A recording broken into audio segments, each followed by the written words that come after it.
O Brasil em choque com o drama familiar da atriz Larissa Manoela. A jovem, conhecida do grande público desde a infância, tinha a vida e o próprio dinheiro controlado pelos pais.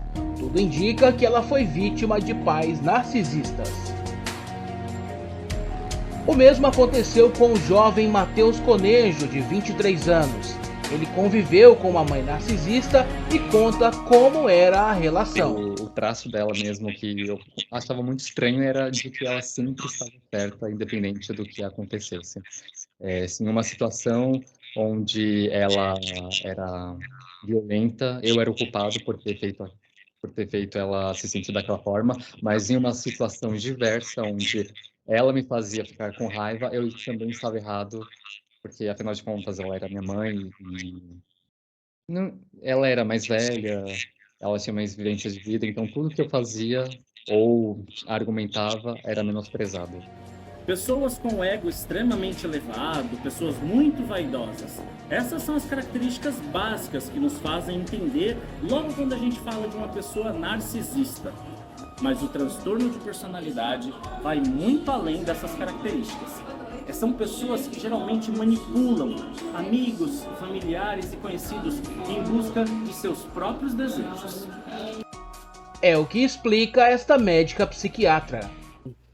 Todos nós temos, em algum grau, traços de narcisismo, de apreciação, de vaidade, de olhem para mim, o meu umbigo é o que importa, enfim. Agora, quando a gente se refere a transtorno de personalidade narcisista, aí nós estamos numa outra esfera, na esfera do patológico, na esfera do doentio, do anormal, do que gera sofrimento, do que gera falta de empatia.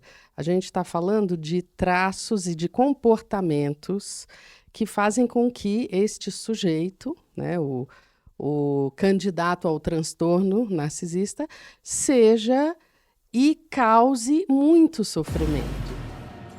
A terapeuta holística Nayara Menoli terminou há poucos meses seu casamento com o marido narcisista.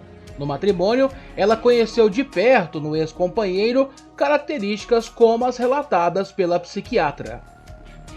A questão da forma que ele me tratava, da forma de que eu tinha que usar as roupas que ele que tinha. Além disso, o que ele comprava para mim, ele sempre fazia uma comemoração. Chamava pessoas para ir dentro da minha casa e falava: nossa, eu investi bem, eu que dei esse brinco, eu que dei essa roupa, eu que dei esse sapato. Aquilo era uma forma de diminuição da gente. A atitude manipuladora de uma pessoa narcisista pode chegar à agressividade toda vez que ela é contrariada. Situações como essas trazem intenso sofrimento para as pessoas mais próximas. Por isso, uma das formas mais comuns de se lidar com eles é se distanciar. Mas nem todo mundo consegue fazer isso. O Matheus, por exemplo, não tinha como se afastar da mãe, já que moravam juntos. Foi então que ele descobriu um método para lidar com o narcisismo dela. Eu comecei a adotar uma técnica que tem uma psicóloga que ela recomenda bastante, que é a pedra cinza, que é você não dar suprimento para sua mãe narcisista. Então, por mais que você tenha uma convivência com esse tipo de gente dentro de casa, é muito difícil de você estabelecer um limite. Então, eu conversava com a minha mãe, mas eu não me expunha. Eu não contava sobre as minhas vulnerabilidades, sobre o meu dia a dia, porque eu sabia que se eu falasse em determinado momento, ela usaria aquilo contra mim. E então eu saí dessa estabelecendo limites. Depois de ter acordado. Limites. Depois de ter acordado.